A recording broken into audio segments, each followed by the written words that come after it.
being extremely threatening to staff at the hospital, exposing himself to staff, threatening to rape and kill members of a nurse's family. I want the truth. You can't handle the truth. Good morning, Your Honor. Laura Yagi, Assistant Public Defender, with and on behalf of Adam Bowman. Adam Bowman, could you state your name for the court? Adam Bowman. All right. Your Honor, at this time, there's been no offer extended. We do believe discovery is complete, so we're respectfully requesting a preliminary examination date. Preliminary examination will be set in person August 26, 2025. Bond continued. Thank you. Thank you. But you're going to address bond. I'm sorry. I'm sorry, Your Honor. He did want me to address bond. I apologize. May I address bond? Yes. I'm sorry. So Mr. Bowman is only being held on this case. He does have other cases pending, but he does have a personal bond in those cases. He is extremely concerned because he's in WCCC and his semester finals are supposed to take place, he indicates, next week.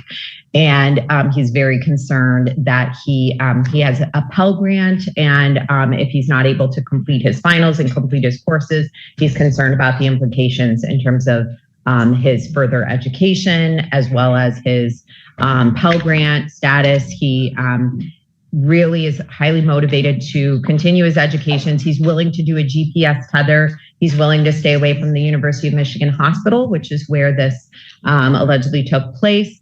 He indicates he does have a place to stay, and he would comply with any other conditions the court would impose. Response. He would ask that bond remain as currently set. The defendant has an extensive criminal history, including a prison term for accosting a minor for immoral purposes. He's on the sex offender registry. The facts in this case involve him being extremely threatening to staff at the hospital, exposing himself to staff, threatening to rape and kill members of a nurse's family, destroying hospital equipment. So my concern, frankly, is the mental state of the defendant to engage in that sort of behavior. I believe that he represents a danger to the community. May I respond briefly? Yes, you may.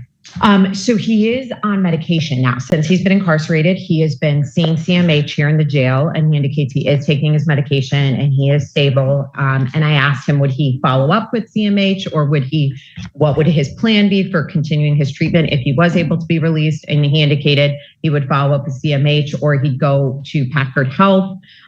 So I think that's the biggest difference. At the time of this allegation, he was going to the hospital for a mental health crisis. And my understanding was he was not medicated or being treated. And that was in part why he was going to the hospital in the first place. And then the allegations took place at the hospital while he was seeking that treatment. So now he is being treated. He is being medicated. So I think I had a great meeting with him yesterday. It was very productive. And I think he indicates he's in a better position and better state mentally.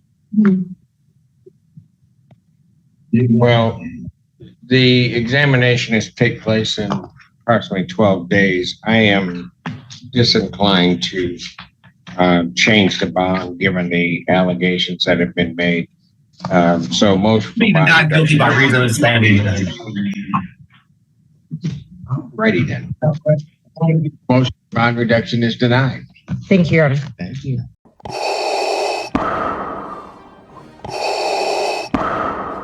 The Emperor is not as forgiving as I am.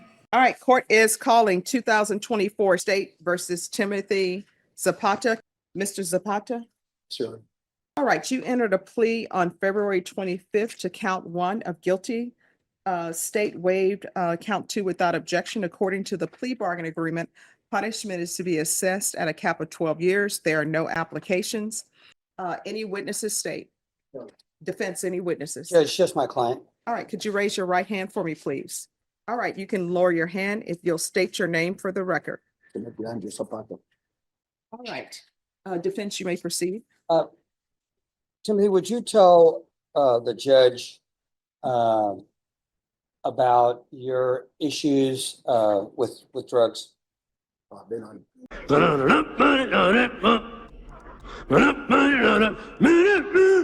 You mean like everybody else, and I have problems, and I go through it.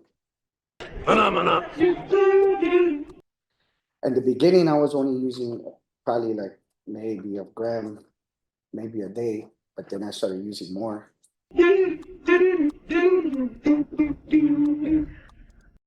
I know I took the wrong path. If I would have kept my nose clean, I would have been off of here in July of next year. Let me ask you a question.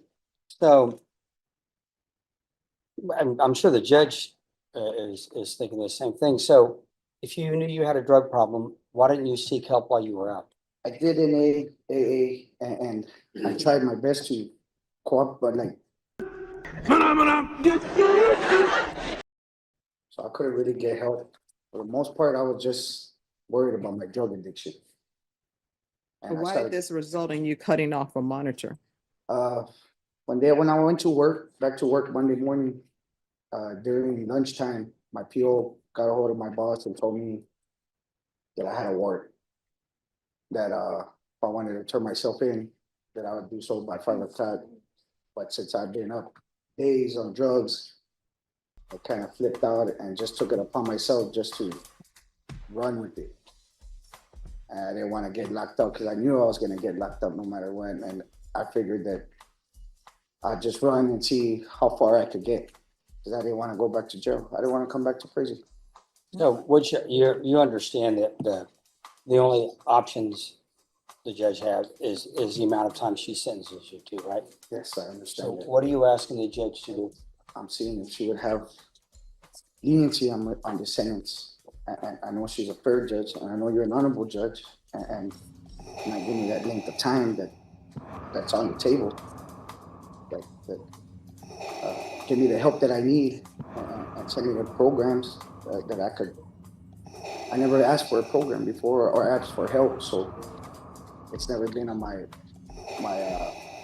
it's been on my ITP, but I've never been sent to one.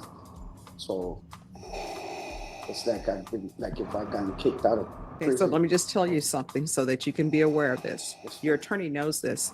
Yes, I've done parole hearings before. yes, And actually, I would always tell my clients, being on parole is easier than being on state probation. And I know that parole, they give you a lot of chances. And they give you a lot of chances when you're testing positive for drugs. And they actually have more access to programs than they do in the state courts. So you need to keep it 100 with me. You understand? yes, I understand, Your Honor. That's what I'm trying to say is that when I was trying my best on parole, I think I did pretty good as far as the end of the month. The end of that time that I got, when I was on drugs, that I ran. And when I took whatever drugs I had on me, I went.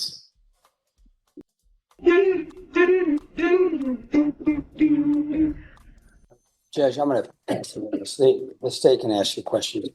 Any questions? Yes. Sir, Mr. Esparto, Yes, you were convicted in 2004 of assault committed by a second and received 2 years, is that right? yes, And then you were convicted in 2013 of assault committed by a second and received 5 years, is that right? yes, And then also in 2019, you were also convicted of that assault on a family member, got 7 years. yes, Is that correct? yes, I'm sorry, Mr. Esparto. yes. No further questions. It's nothing further. All right, this is what the court is going to do. And Mr. Zapata, based upon the convictions that are being read to me, you know, your attorney did an excellent job for you. The court is finding you guilty. The court will ask for the therapeutic community for you. So I have no jurisdiction to place you in that program. You'll have to request it as well, but they'll see it in the court's judgment. Court is going to give you credit for any time served, taking consideration 2024. There's a $2,000 fine, time and money to run concurrent, and the court will sentence you to 12 years in the prison. Did you review the document entitled Trial Court Certification of Defendant's Rights to Appeal with your attorney?